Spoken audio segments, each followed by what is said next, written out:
Alors je vais vous faire une petite révision sur le dégauchissage simple d'une pièce de bois. Là, par exemple, les traits que l'on voit ici, c'est l'orientation du fil. On imagine qu'on a une orientation du fil qui est donnée. On a une pièce de bois qui est un peu longue, là, elle doit faire à peu près 80 cm. Et on voit que par exemple de ce côté, la pièce de bois elle est courbe, ici. Donc du coup, on va dégauchir de ce côté. Et après, je vais rentrer mon outil tournant dans ce sens-là. Je vais rentrer, je vais dégauchir de cette manière-là, de manière à ce que l'outil, quand il vient, il couche le fil. Si je me mets de ce côté-là, je vais être à contre-fil tout le long. Je vais enlever le fer, c'est-à-dire que là, je mets 0. On imagine que le moteur tourne et que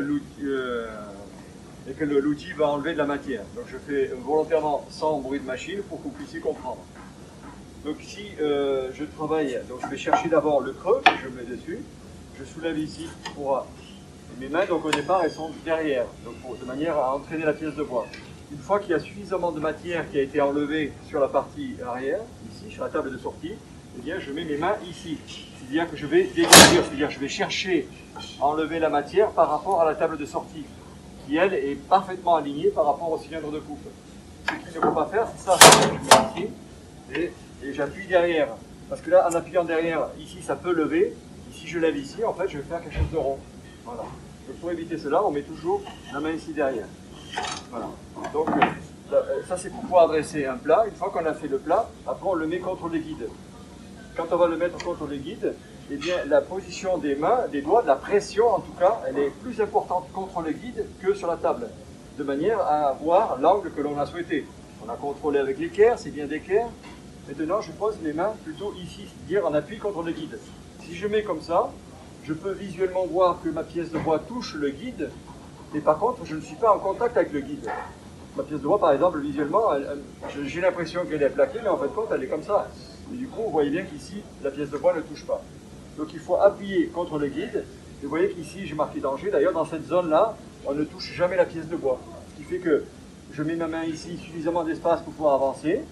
Et après, je récupère la pièce de bois. Et toujours le pouce ou les doigts bien en appui contre le guide. Et toujours sur la table de sortie jusqu'à la fin de la pièce. Voilà. Alors je vais vous montrer maintenant avec le bruit, avec la machine, comment dégauchir cette pièce de bois. Et après, je vous montrerai comment dégauchir une pièce de bois plus petite. Je reviendrai sur une pièce de bois qui est complètement gauche.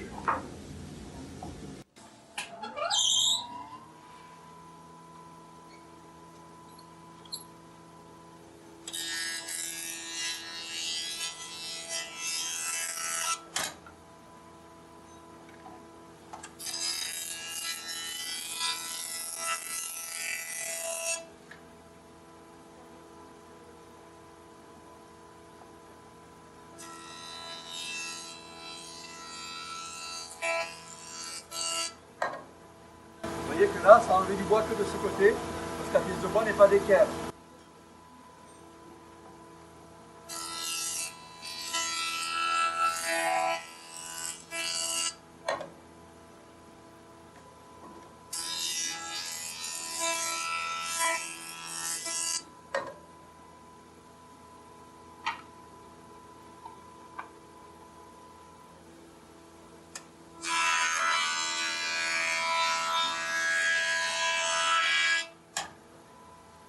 Pratiquement c'est bon, c'est pas obligé de donner une deuxième fois. Une fois c'est parfait.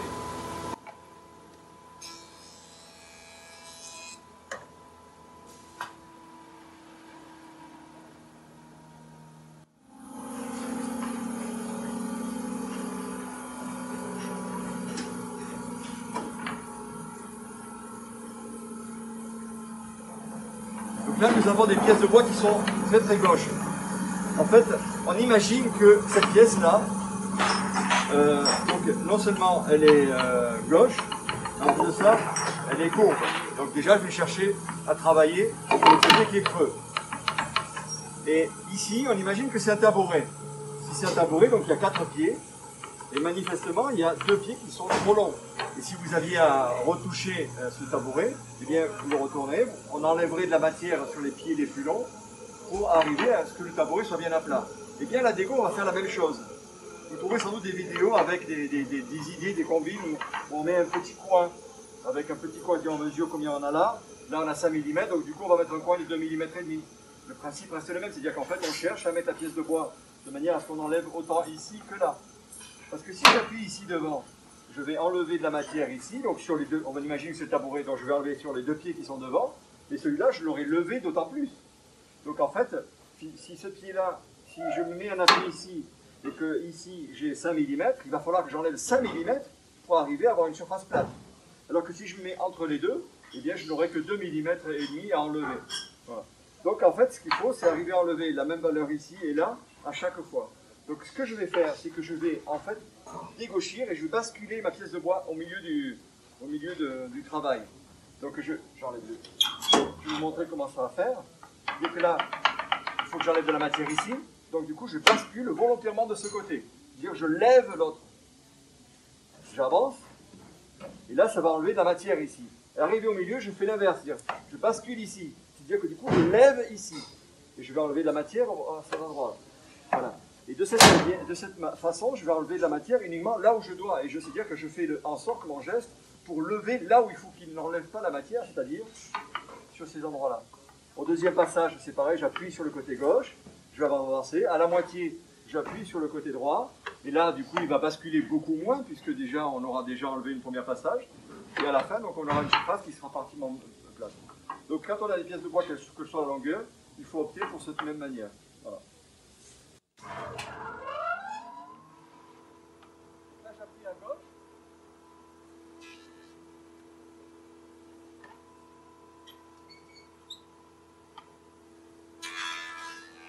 Là, maintenant, j'appuie là.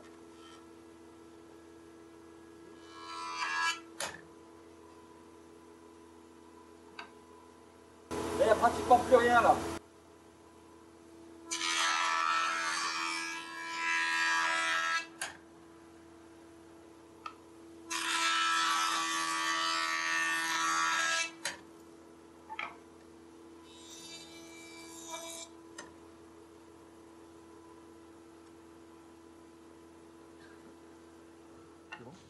Admettons que nous ayons besoin de dégauchir une pièce de bois qui soit vraiment cintrée, comme par exemple celle-là.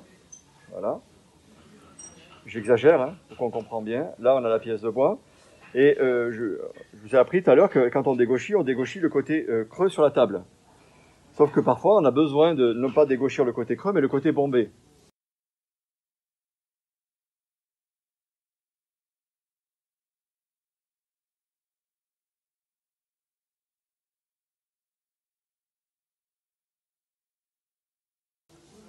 Et donc pour cela, l'objectif final, c'est de pouvoir arriver à...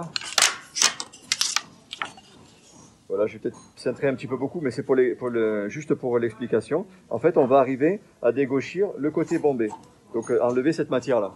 Pour y parvenir, eh bien, on va se procéder de la manière suivante, c'est-à-dire que comme je dégauchis le côté bombé sur la table, donc j'ai une pièce de bois qui n'est pas stable, qui bouge, donc on va partir sur le bout, on se met environ à 5 cm du bout, et puis on donne un premier coup de dégauchisseuse en mettant le bout sur la table de sortie.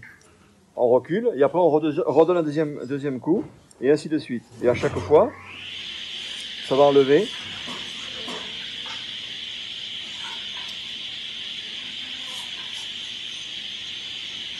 Voilà. Donc en fait, toujours un appui sur la table de sortie. Donc là, on n'enlèvera pas de matière, puisqu'on pose la pièce de bois en table de sortie. Et la table d'entrée, donc, va enlever la matière à chaque fois de cette manière-là. Donc je vais vous montrer le geste que ça va donner avec la pièce de bois.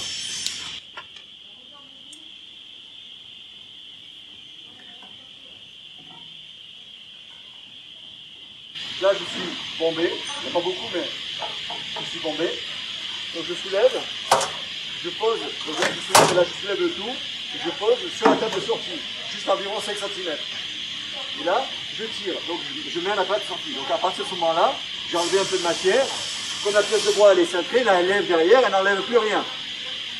Donc du coup, je soulève, toujours un appui sur la table de sortie, je recule, je me remets dans cette position-là, et là, du coup, au deuxième passage, ça va enlever plus de matière. Et au bout d'un moment, ça n'enlève plus. La pièce de bois, je vous le rappelle, elle est courbe. Donc je soulève, je me remets ici à la table de sortie, Et au fur et à mesure, eh bien, on enlève un peu de matière, et la matière, à chaque fois, elle s'allonge jusqu'à ce qu'on arrive à peu près ici, et après on peut dégauchir toute la surface. Et de cette manière, on peut dégauchir le côté bombé sur la table.